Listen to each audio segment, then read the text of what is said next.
Now we will consider the exception to the law of demand. यानी law of demand में कौन से exception है जहां पे लॉ ऑफ डिमांड ऑपरेट नहीं होता है। So there are certain exception to the law of demand. It means that under exceptional circumstances consumer buy more when the price of commodity rise. यानी प्राइस ऑफ कमोडिटी राइज हो जाती है तो भी demand rise हो जाता है। ये अप्लाई नहीं होता है, इधर लॉ अप्लाई नहीं होता है, लॉ ऑफ डिमांड अप्लाई नहीं होता है, यहाँ एक्सेप्शन है। यानी यहाँ पे लॉ ऑफ डिमांड एक्सेप्ट है। जैसे देखो buy less when the price of commodity falls, यानी प्राइस कम हो जाती है तो डिमांड भी कम हो जाता है, बाइंग कैपेसिटी भी कम हो जाती है। तो यहाँ देखो लॉ नहीं चल रहा है। यानी अल्फ्रेड मार्शल क्या होता है, प्राइस बढ़ेगी तो डिमांड कम होना चाहिए। यहाँ पे देखो एक्सेप्शन में क्या होता है, प्राइस बढ़ती है डिमांड भी बढ़ जाता है। इन सच केस में देखो डिमांड का स्लोप अपवर्ड जाएगा फ्रॉम लेफ्ट टू राइट। देखो डिमांड का जो अपवर्ड जाता है क्योंकि प्राइस बढ़ती है डिमांड बढ़ती है, प्राइस बढ़ती है डिमांड बढ़ जाए तो डिमांड को कैसे जाता है, अपवर्ड जाता है। तो ये एक्सेप्शन है to the law of demand के लिए। ओके, द डिमांड को एक पॉजिटिव स्लोप है। देखो पॉजिटिव यानी ऊपर जा रहे हैं, निगेटिव में नीचे जाते हैं। यानी इनवर्स रिलेशन में डिमांड का डाउनवर्ड रहता है, लेकिन डायरेक्ट रिलेशन में डिमांड का देखो अपवर्ड जा रहा है। तो यहां पे लॉ ऑफ डिमांड अप्लाई नहीं होता है। यानी कुछ केसेस ऐसे है जहां पे लॉ ऑफ डिमांड अप्लाई नहीं हो रहा है, तो वो एक्सेप्शन हम लोग देखेंगे। So see the following are the exception to the law of demand, जहां पे कुछ चीजें ऐसे जहां पे लॉ अप्लाई नहीं होता है। जैसे गिफन पैराडॉक्स। गिफन पैराडॉक्स मतलब क्या, गिफन एक नाम है, उन्होंने एक पैराडॉक्स बताया यानी कुछ कॉन्ट्राडिक्शन बताया। यानी कुछ चीजें इधर ऐसी है कि जो अप्लाई नहीं होते लॉ। जैसे इंफीरियर गुड्स है या लो क्वालिटी गुड्स है, are those goods who does not rise even if their price fall, है ना। यानी इंफीरियर गुड्स और low quality goods are those goods whose demand does not rise, उसका demand बढ़ता ही नहीं even if their price fall होगी, price कम होते हैं तो भी इन लोगों का डिमांड बढ़ता नहीं है। ऐसे चीजों को गिफन गुड्स बोलते हैं या इंफीरियर गुड्स बोलते हैं या लो क्वालिटी गुड्स बोलते हैं। एट ए टाइम देखो demand decreases when the price of such commodity fall, यानी प्राइस कम होने के कारण डिमांड उसका डिक्रीज हो जाता है। ऐसे किसने कहा है, तो सर रॉबर्ट गिफन ऑब्जर्व करता है दिस बिहेवियर इन इंग्लैंड में देखा उसने ये behaviour in relation to bread. Bread के बारे में देखो लोगों का बिहेवियर ऐसा है कि वो लोग समझते कि इंफीरियर गुड्स है। He noted that when the price of bread declined, यानी उसने नोटेड किया कि ब्रेड की प्राइस कम हो जाती है, डिक्लाइन हो जाती है, people did not buy more of, यानी पीपल वो ज्यादा बाय नहीं करते because of increase in their real income, यानी उनका रियल इनकम बढ़ते जा रहे हैं तो ब्रेड क्यों लेंगे। या परचेसिंग पावर उनकी बढ़ती जा रही है, परचेस करने की ताकत बढ़ेगी तो डेफिनेटली वो लो प्राइस गुड्स नहीं परचेस करेंगे।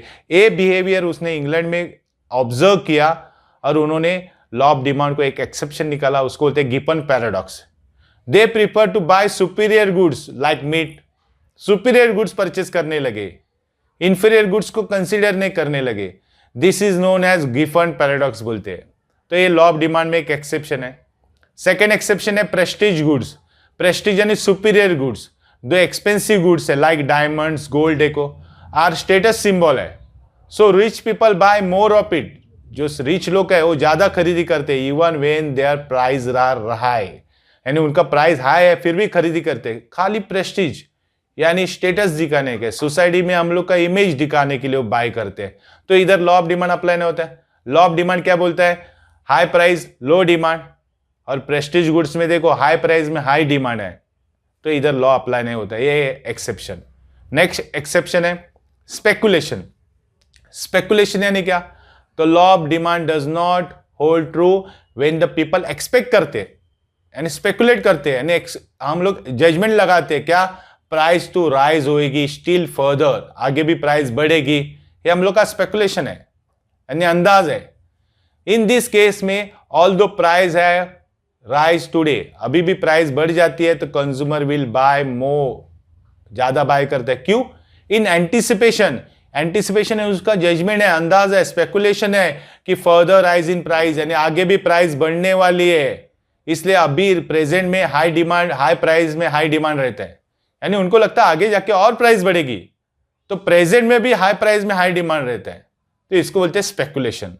फॉर एग्जाम्पल देखो प्राइस ऑफ ऑयल शुगर देखो tend to rise before, Diwali के पहले बढ़ जाती है. So people go on purchasing at a high price में परचेस करते हैं. एज दे एंटिसिपेटेड, यानी उनको अंदाज रहता है कि प्राइस में राइज ड्यूरिंग द दिवाली, यानी दिवाली में प्राइस और बढ़ेगी, तो दिवाली के पहले वो ज्यादा खरीदते हैं और तभी भी प्राइस हाई रहेगी तभी भी खरीदेंगे, क्योंकि दिवाली में और ज्यादा प्राइस बढ़ने वाले. तो ये स्पेकुलेशन रहता है, जजमेंट रहता है.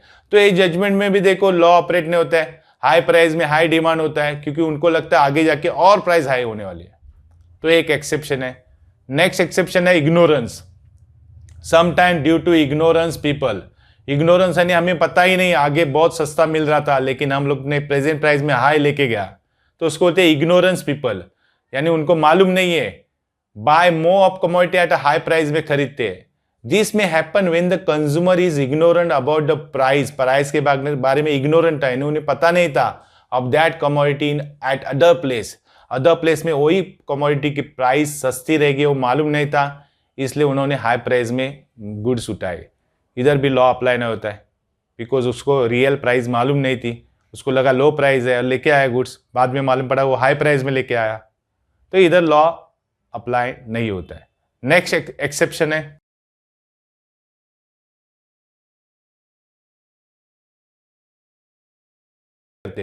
Due to habit of consumption certain goods like tea is purchase in required quantity even at a high price. High price में भी परचेज करते थे टी, क्योंकि टी की हैबिट रहती है, हैबिट के कारण भी कभी कभी प्राइस कंसीडर की नहीं जाती. तो ये लॉ को एक्सेप्शन है, लॉ ऑफ डिमांड को एक्सेप्शन है. लॉ ऑफ डिमांड बोलता है हाई प्राइस लो डिमांड, यहाँ पे हैबिचुअल गुड्स है जिधर हाई प्राइस में भी हाई डिमांड है. तो ये सब थे exception to the law of demand.